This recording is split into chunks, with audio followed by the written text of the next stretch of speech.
menghadapi kasus-kasus yang merupakan dilema etika atau rujukan moral?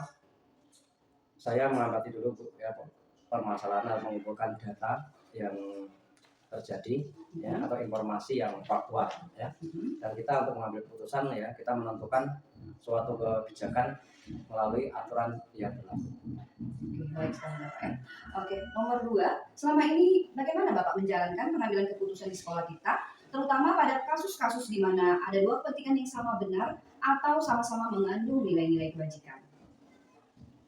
Dalam pengambilan suatu keputusan yang sama-sama benar ya, yang mengandung kebajikan ya, kita harus mengacu kepada kepentingan ya.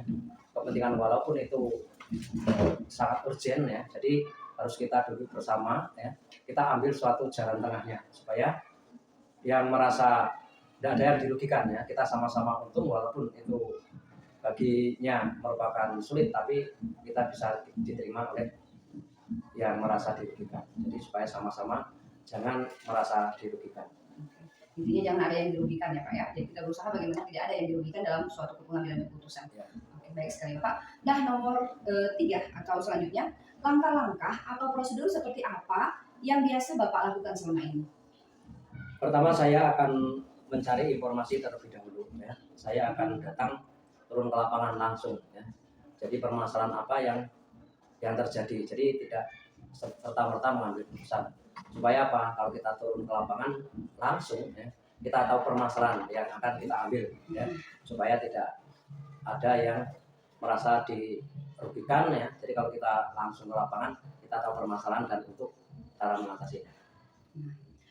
Baik Bapak. Berikutnya, hal apa saja yang selama ini Bapak anggap efektif dalam pengambilan keputusan pada kasus-kasus dilema etika tersebut Pak? Cara pengambilan keputusan dalam etika apa tadi? Dilema etika. Dilema etika adalah sama-sama baik ya.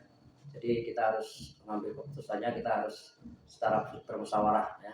Bermusyawarah bukan cuma kita bermusyawarah dengan yang bersangkutan, kita harus ada pihak ketiga itu siapa? Kita kepala sekolah jangan kita putuskan sendiri, harus ada pihak ketiga dari teman sejawat supaya putusan itu bisa selaras dengan harapan yang kita inginkan. Baik, nah berikutnya Pak, hal-hal apa saja yang selama ini merupakan tantangan dalam pengambilan keputusan pada kasus-kasus dilema etika yang terjadi Pak? Kasus-kasus dilema etika yang terjadi ya. Tantangannya banyak sekali ya. Kalau menurut tantangan itu banyak sekali ya. Jadi kalau kita mau ambil keputusan ya pasti ya itu ada tantangannya ya. Ada tantangannya juga ada harapannya ya. Jadi tantangan itu adalah jelas ada pro dan kontra ya. Tapi pro dan kontra itu bisa kita atasi bersama kalau kita bisa duduk bersama ya. Kita sama-sama musyawarah. Kita mencari jalan keluar. Supaya jangan sampai ada yang merasa tidak dihargai ya. Jadi kita sama-sama menghargai. Jadi supaya semuanya merasa enak untuk melaksanakan aturan yang berlaku. Jadi kan jangan sampai kita mengumpulkan sendiri tapi pihak yang lain dirugikan. Jadi sama-sama walaupun dia merasa terugikan tapi dia merasa tersakiti. Jadi kan dirugikan tapi untuk kemajuan. Baik. Berarti tadi tantangannya itu adalah adanya pro dan kontra seperti itu ya Pak. Pasti setiap kasus itu ada keputusan itu ada pro dan kontranya. Baik. Nah, apakah Bapak memiliki sebuah tata kelola atau jadwal tertentu dalam sebuah penyelesaian kasus dilema etika? Misalnya, apakah Bapak langsung menyelesaikan di tempat atau memiliki sebuah jadwal untuk menyelesaikannya? Bentuk atau prosedur seperti apa yang Bapak jalankan tersebut? Kalau untuk menyelesaikan masalah itu tidak terjadwal ya. Permasalahan datanya setiap saat ya. Jadi permasalahan itu ya kalau kita ada jadwalnya itu malah bermasalah. Jadi kalau ada permasalahan ya langsung kita turun ke lapangan, kita cari solusinya ya, harus diselesaikan secepat mungkin ya. Jangan sampai ditunda-tunda. Itu tidak baik. Intinya tidak ada jadwal tertentu ya Pak ya, tergantung dengan permasalahannya, kemudian berusaha untuk diselesaikan secepat mungkin. Oke, baik seperti itu Pak ya. Nah berikutnya, adakah seseorang atau faktor-faktor yang selama ini mempermudah atau membantu Bapak dalam pengambilan keputusan dalam kasus-kasus dilema etika ini? Otomatis warga sekolah masuk komite juga termasuk ikut di dalamnya. Nah, jadi banyak sekali yang terlibat tentunya Pak ya. Nah Bapak, dari semua yang telah Bapak sampaikan tadi, kira-kira pembelajaran apa yang dapat Bapak petik dari pengalaman pengambilan keputusan dilema etika ini Pak? Nah, yang bisa kita petik adalah kita itu menciptakan sekolah itu yang aman, nyaman, dan nyaman, aman, dan anak itu di dalam sekolah, warga sekolah ya khususnya di sekolah itu merasa tidak terganggu, aman semuanya ya. Jadi mau apapun di sekolah kita ini tidak ada permasalahan ya. Jangan sampai tidak ada bully, tidak ada apa-apa ya. Yang mengandung dengan aturan sekolah itu semuanya berjalan dengan nyaman. Apalagi kalau sudah kita nyaman, apapun yang kita laksanakan itu kita tidak ada rasa terpaksa. Jadi kita saling bahu-membahu, tidak ada permasalahan. Jadi kita ini hidup kalau sudah nyaman, rumahku adalah surgaku, sekolahku adalah tempat tinggalku. Ya, itu yang saya petik ya, karena dari pengalaman-pengalaman itu sudah saya sering berkonsultasi dengan seluruh sekolah atau kepala sekolah itu ya, kalau bisa kita ciptakan sekolah yang nyaman. Kita ini kalau di sekolah di Terasa Barat, alhamdulillah ya, selama yang saya pegang beberapa bulan ini ya, kita alhamdulillah ya sudah kita berjalan ya, tidak ada kendala ya, kita nyaman, aman, tidak ada permasalahan. Yang penting ada permasalahan, kita duduk bersama sama-sama menyelesaikan.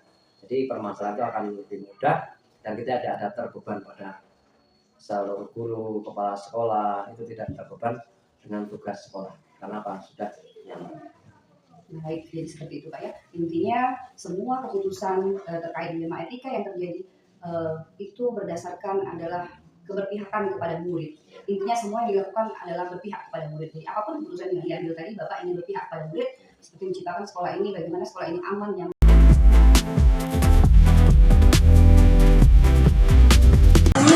Bagaimana Bapak mengidentifikasi kasus-kasus yang terjadi di sekolah Bapak, apakah itu termasuk rujukan moral atau etika, dilema etika, seperti apa selama ini? Terima kasih Bu.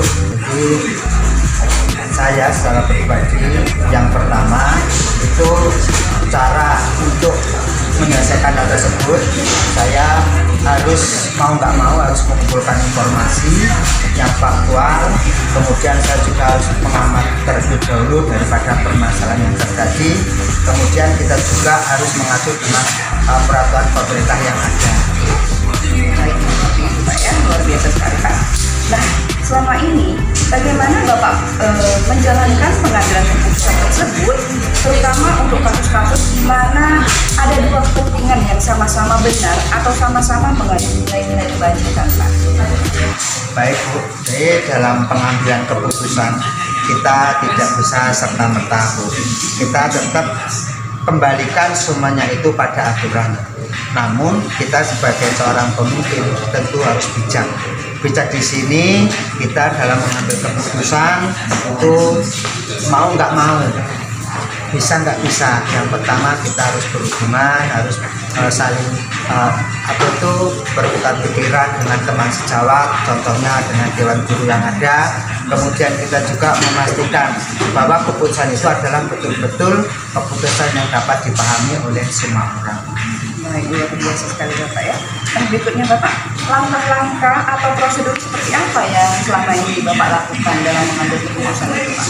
Yang pertama Bu, kita harus mengumpulkan informasi dari masyarakat, dari kemudian kita dengan teman sejawat kita turun ke lapangan atau TKP. Nah kemudian kita juga harus menganalisa, kita bisa menganalisa mana yang dikatakan baik tetap baik atau yang benar yang salah kita katakan salah. Nah kemudian kita juga dalam menentukan atau keputusan itu adalah keputusan yang sangat baik. Seperti itu Pak ya. Berarti dengan mencari tahu dulu kemudian terjun langsung ke lapangan seperti itu Pak ya. Nah Pak, hal-hal apa saja yang selama ini Bapak anggap efektif dalam pengambilan keputusan pada kasus-kasus dilema etika yang terjadi di sekolah selama ini Pak? Gini Bu, ini kan biasanya itu kejadian itu biasanya guru atau teman sejawat atau mungkin lingkungan masyarakat kita itu biasanya kalau datang itu spontanitas. Jadi dia itu dengan cara spontanitas mereka dia itu menyampaikan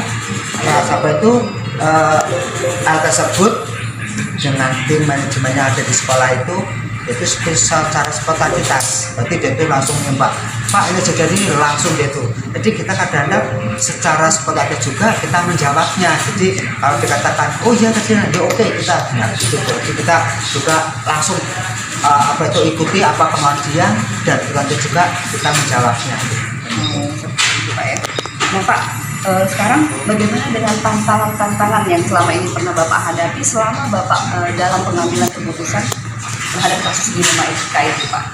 Berlaku kadang-kadang kita mau menyampaikan apa adanya, kadang-kadang masyarakat juga ada yang mengatakan apa pilih kasih, kemudian ada juga yang mengatakan pikirnya kita berpihak ke salah satu pihak, padahal hal itu kita arahkan kembali Bu, sesuaikan dengan aturan yang ada, dan kita juga dalam mengambil keputusan tetap kita datangkan Jawa dengan lingkungan, bahkan kita juga bisa minta untuk bantuan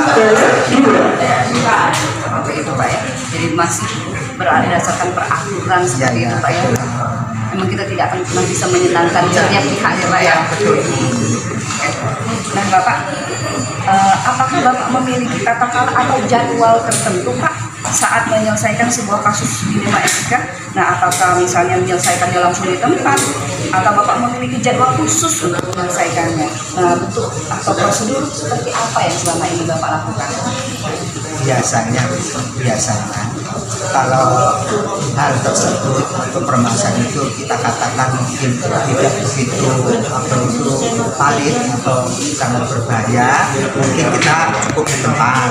Dan kita karena apa? Kita kan bukan urusan kita sebenarnya itu, kita kan seorang pendidik, biasanya kita ada mendidik kemudian mengarahkan anak untuk sekolah dan tidak ini dan sebagainya, tapi tetap kita nggak usah bertele-tele langsung waktu itulah kita tentukan, setelah itu sudah nggak ada kan. Nah Pak, adakah seseorang atau faktor-faktor apa yang selama ini mempermudah atau membantu Bapak dalam mengambil keputusan terhadap kasus-kasus dilema etika ini Pak?